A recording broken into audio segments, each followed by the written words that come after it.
You're listening to the Journey Podcast.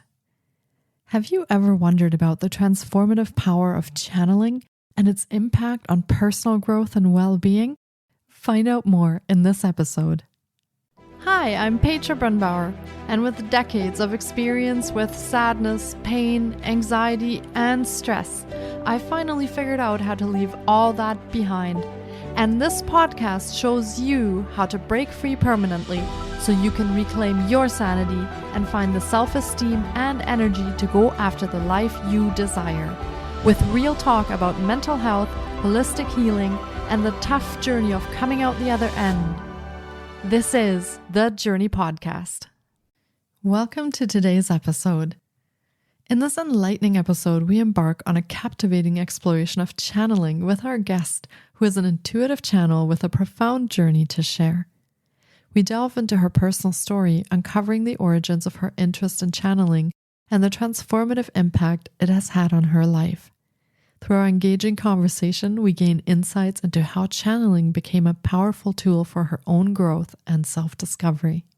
As we navigate the intriguing world of channeling, we learn how our guest now imparts her knowledge and experience to clients, guiding them on their own journeys of channeling exploration. Together, we emphasize the profound potential of channeling as a means of connecting with higher wisdom and inner guidance. This episode invites you to join us in unraveling the mysteries of channeling and explores how it can be a transformative pathway to self-awareness, personal growth, and spiritual connection. Stephanie Banks is a highly sought-after intuitive channel, mentor, and guide who helps people connect on the soul level. She channels from the perspective of any soul currently on the planet, souls on the other side, purely non-physical beings such as spirit guides, as well as trees, animals, and Gaia. Connection and communication are the common themes in all of Stephanie's professional endeavors as a speech-language pathologist, birth doula, lactation consultant, infant massage instructor, and intuitive channel. When her mother's dementia made verbal communication impossible, Stephanie found ways to communicate with her mother's soul. This was the beginning of her channeling journey. As a conscious channel, Stephanie is both the vessel to receive the messages as well as a guide to provide depth and context for the information coming through. She uses her keen sense of humor, love, and compassion to join her clients in their spiritual experience. Stephanie also mentors clients in discerning their own inner voice of wisdom, enhancing their confidence and self-trust, improving their relationships, clarifying their soul's purpose, and finding their laughter and joy. Author of the bestseller, Joining Joni, Staying Connected to Your Loved One Through Dementia and Beyond, Stephanie is currently completing her second book about her spiritual journey. In her TEDx talk, I Am an Intuitive Channel, she shares her unexpected experience with channeling and invites others to discover their own intuitive gifts. Here is my interview with Stephanie Banks.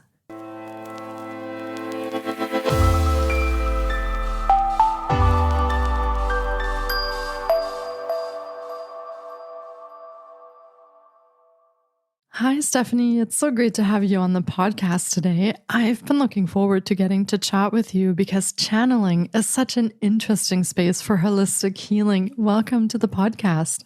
Thank you so much for having me. I am excited for how this conversation will unfold. Yes, it's my pleasure to have you. And I don't think we've spoken about channeling before on the podcast. So I think this will be very exciting to talk to you about that.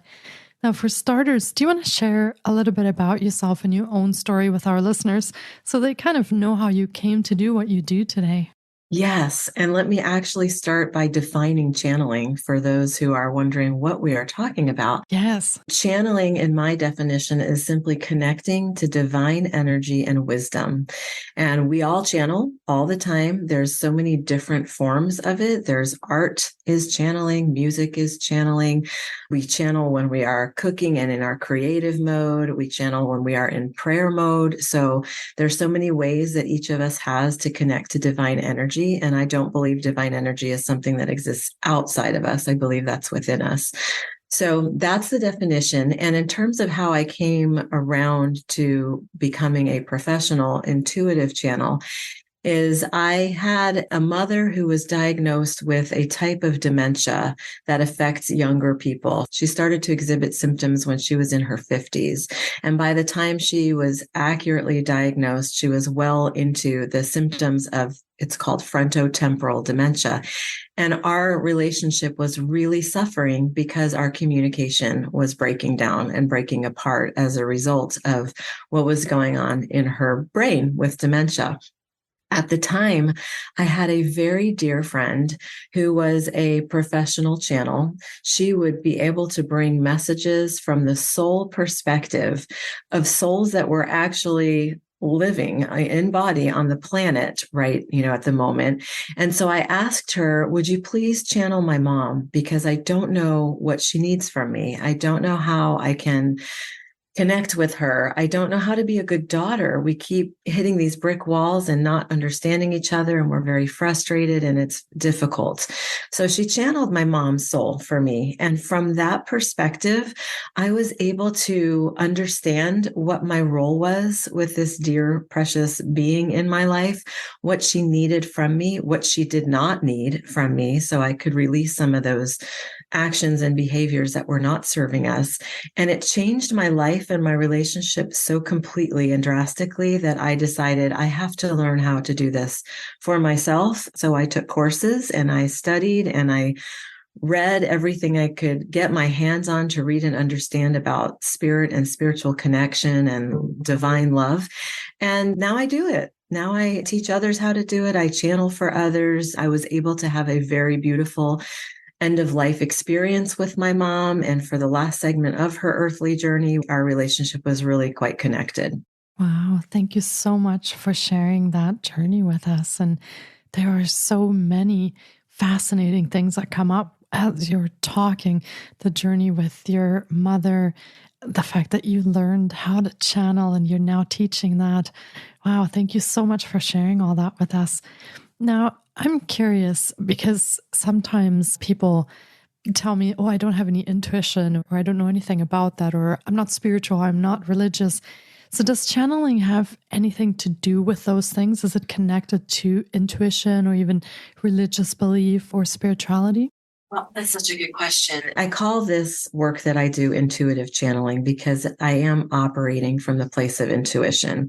Intuition is our right hemisphere of our brain. It's also our heart. So those two areas are where we bring in, and the gut as well. We have a lot of gut feelings and intuition that happen in that area. So as far as the intuition goes, that's where I am receiving the communication and connection.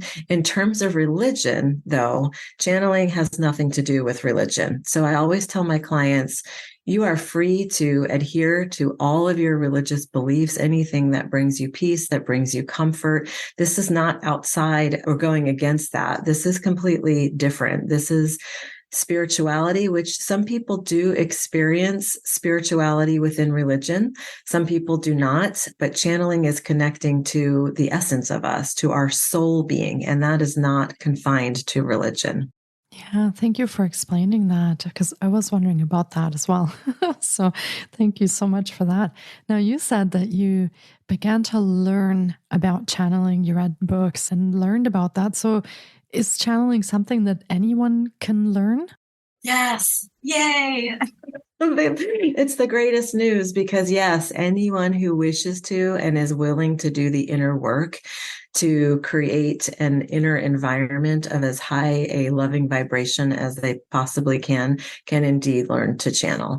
So, and channeling is actually supported in science right now. There's not as much research on it as I would like to see, but the research is there. It is a real thing. There's an entire institute that is dedicated to the study of human potential and channeling. It's called the Institute of Noetic Sciences. They're based in Petaluma, California, and noetic means intuitive. So there are dedicated researchers who are studying what channeling is and validating it. So soon enough, it is my prayer and hope that this will be very mainstream and common, and people will be speaking of it without hesitation. Right now, it's still, a bit under the radar. There's a lot of fear around it, unfortunately. But like a lot of things, we are moving beyond that. There's a time now in humanity where we are evolving. And so channeling is a very big part of that evolution, in my opinion. Yeah, and there are so many things that we once thought weren't possible or weren't there that science is discovering and able to measure now and prove that they do exist. So I have no doubt that channeling will be part of that going forward as well and will become more mainstream. Now, for people that you work with that might come to you and tell you, Stephanie, I really want to learn how to channel, but how the heck do I know when I'm channeling and when I'm just having thoughts in my head? Is there a way that we actually know when we're channeling? Yeah, there is. And it comes with practice. And it also comes with a very steady self trust, which can be learned and practiced and built upon.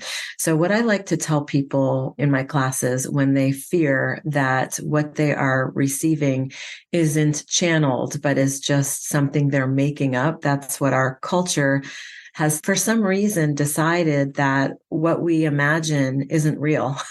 And yet, if you look around at any object in your home, everything has been imagined before it came into form.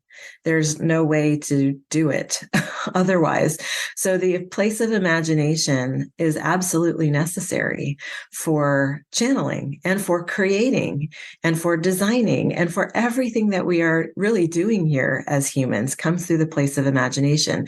So it's real. It's very real. And it's worth treasuring that and building that and leaning into the trust of that. So when my clients or the students in my classes say, what if I'm just making this up? I say to them, yes, yay, you are. We are. We're making all of it up all of the time.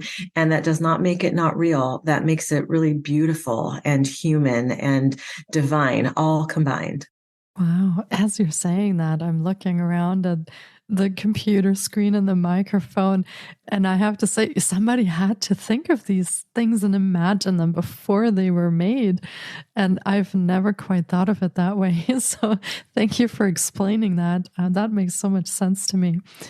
And you started looking into channeling because of your mother and because you wanted a deeper relationship and to know what was happening.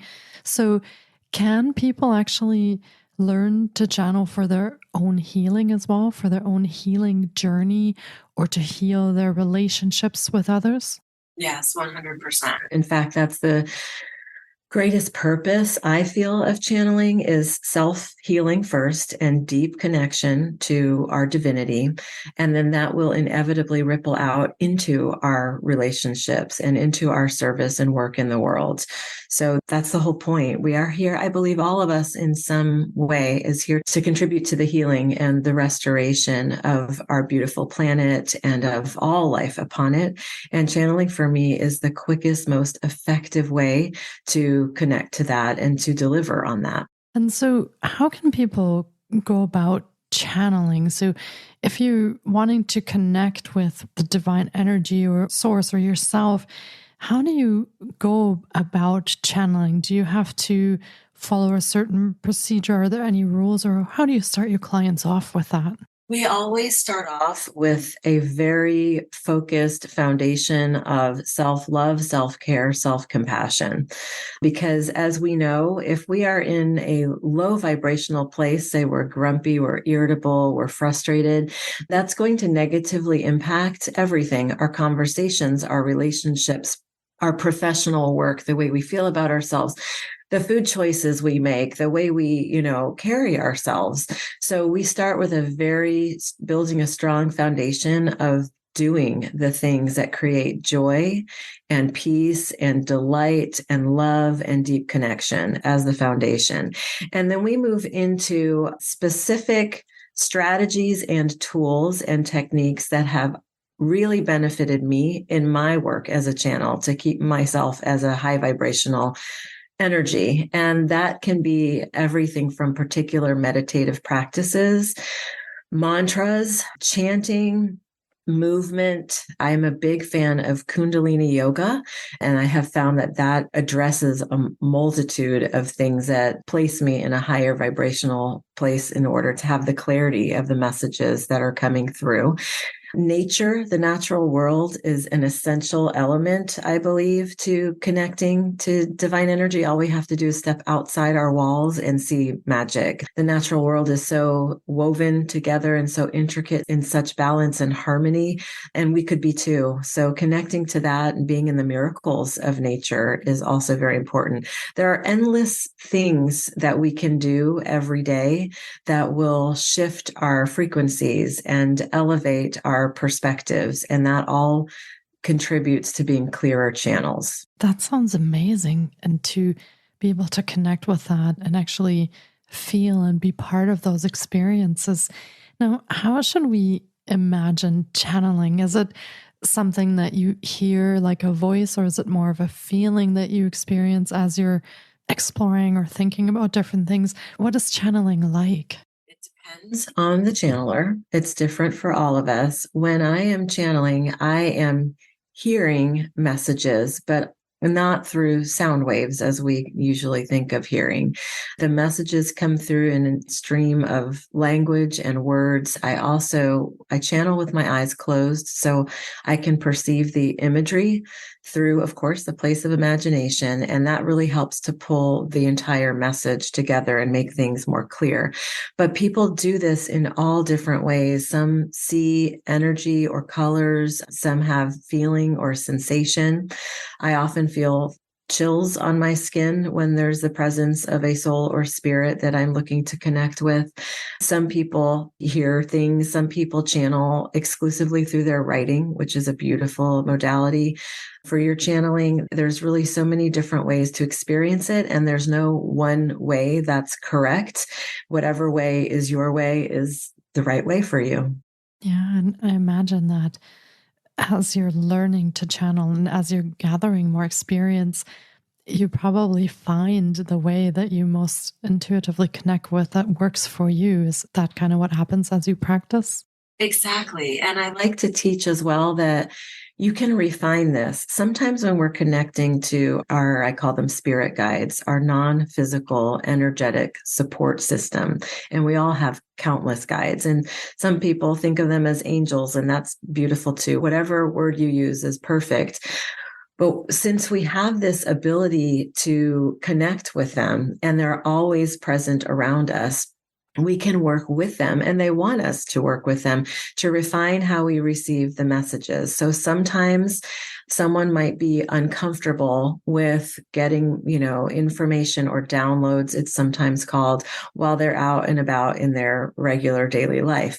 So you can actually tell your guides or your angels, hey, I'm going to set some time aside later today and I will be reachable. And so let's meet at that time, and we can kind of make appointments or refine the ways that we are worked with. If a message comes through and it feels very uncomfortable to somebody, I oftentimes will remind them, you can let your guides know that's not how I want to be reached, or that's not the imagery that feels comfortable to me. Can you find something else? And it's a conversation. It's a dance. It's a way of being in relationship, and our guidance system wants to be in the greatest relationship with us. So we need to do our part to communicate. Yeah, that sounds fascinating. And have you worked with clients before where there was some kind of block or some limiting beliefs that kind of kept them from being able to channel and had to be resolved before they could move forward? Does that ever happen?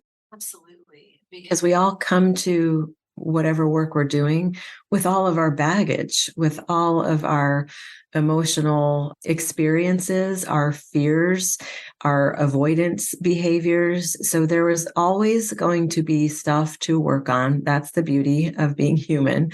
And if it's our desire to receive clearly and cleanly, then that requires a constant tapping in and checking in and clearing out and acknowledging and healing for oneself, which is never wasted time. Yeah. And you originally wanted to learn how to channel to connect with your mother. Have you, since that time, also experienced other benefits, changes in your life, or observed those kind of changes in your clients as they started working with channeling? Do things in their lives change as they work with that? Massively. Big, huge changes. So sometimes I work with couples, and one of the things that we can do in the channeling with relationships is to tap into what are the soul agreements between these two people. And when you know better, it's like the example with my mom. Once I better understood what I had come here to do with her in this lifetime that really transcended the simplicity of our mother-daughter relationship, I could make a choice to serve into that or not. I could decide how I wanted that to look and feel. And it really empowered both of us to connect in a deeper, more beautiful, poignant way. And in terms of every other relationship, there's a space and a place for channeling in all of it, because once you go to the soul level, you are transcending all of the self-limiting beliefs, all of the behaviors that detract from the richness of our relationships, all of the fear-based thinking. The soul doesn't have any of that. It's this present student aspect of ourselves that's here to play things out and to bring forward challenges so that we can grow. And the purpose of growing is to become closer to perfect, unconditional, divine love, which is what we are. So it's really, channeling is a way of coming back home to the truth of who we are. And it can beautifully, positively impact all areas and relationships in our lives.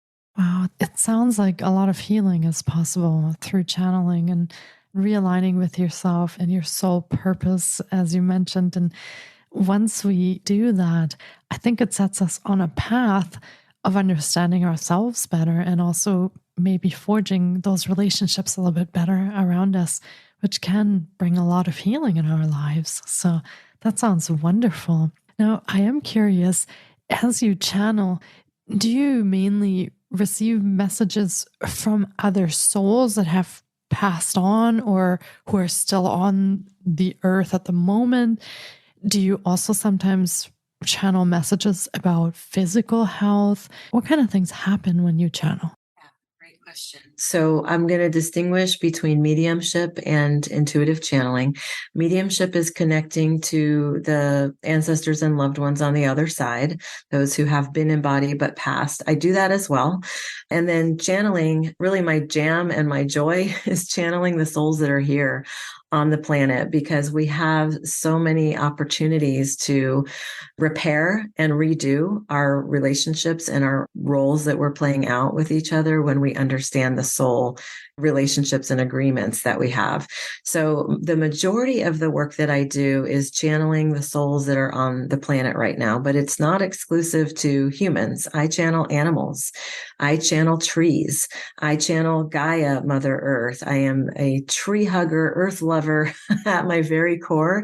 And it is my soul's meaning and purpose to be here in service to the replenishment and repair and reharmonizing of life, all life upon this beautiful planet. So I am in great service to Mother Earth herself, and she's constantly channeling messages through me.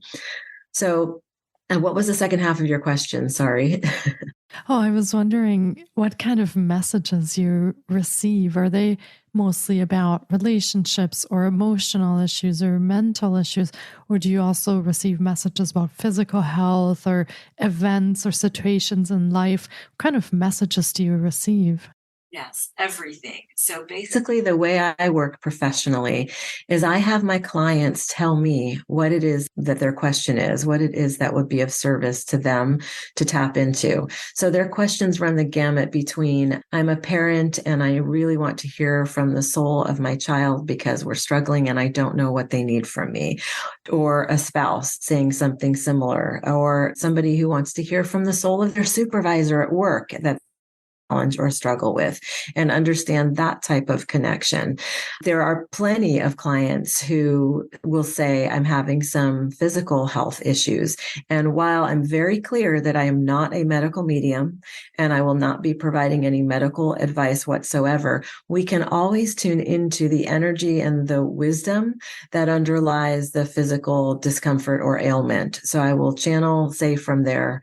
We have guides for health and well-being. And so I will tune into their guides, and their guides will provide messages of things that give additional information and support for them having a healthier relationship with their body, or things that, or practitioners that they can tap into to recover from something that they are working on physically, etc. So any question that is on your heart, we can channel. There are no limits here. Wow, that sounds wonderful. Now, if we have piqued our listeners' interests by talking about channeling and all the things that are connected to it, do you want to talk about some of the programs and services that you offer so listeners could connect with you, they could work with you? How can they get a hold of you, and how can you work with them? Well, everything goes through my website, which is soulinsight.com. I do offer workshops. I teach people how to channel for themselves. I also work with professional mediums and intuitives who are looking to either refresh certain areas or hone in on certain areas. So I teach a masterclass for channeling, a level 1 and a level 2. I teach people how to use a pendulum as a tool for channeling. And the bulk of my work are my private sessions, where clients sign up and have a private reading with me. And I really let them direct where we go in the session, because I trust that they have the wisdom to know what would be most helpful. And I just channel what their questions are. That sounds great. I love the fact that anyone can learn how to channel, and it's something that is so fascinating and interesting to me. So thank you so much for offering your wisdom to others so they can learn as well. And of course, we will be linking to all of Stephanie's offerings in the show notes as well. So be sure to check there on how you can connect with her, how you can work with her, how you can take part in what she offers. And hopefully you will go and learn how to channel in the future as well for your own healing journey. Well, this has been another incredible episode, and I really hope our listeners have enjoyed our journey into channeling as much as I have. It has been fantastic chatting with you today, Stephanie, and thank you so much for bringing all your wisdom and knowledge and sharing that with us today. Thank you, Petra, so much for having me. You're delightful, and thank you for following your calling in this lifetime. Oh, thank you so much, and right back at you. Take really good care of yourself, Stephanie. Bye-bye. Thank you so much for taking time out of your day to listen in. If you enjoy the Journey podcast, please support us by subscribing, sharing on social media, and leaving us a review. We appreciate you. And you can find more of The Journey on Facebook, Instagram, TikTok, and our website, thejourney.com. Sending you love and courage, and see you next time.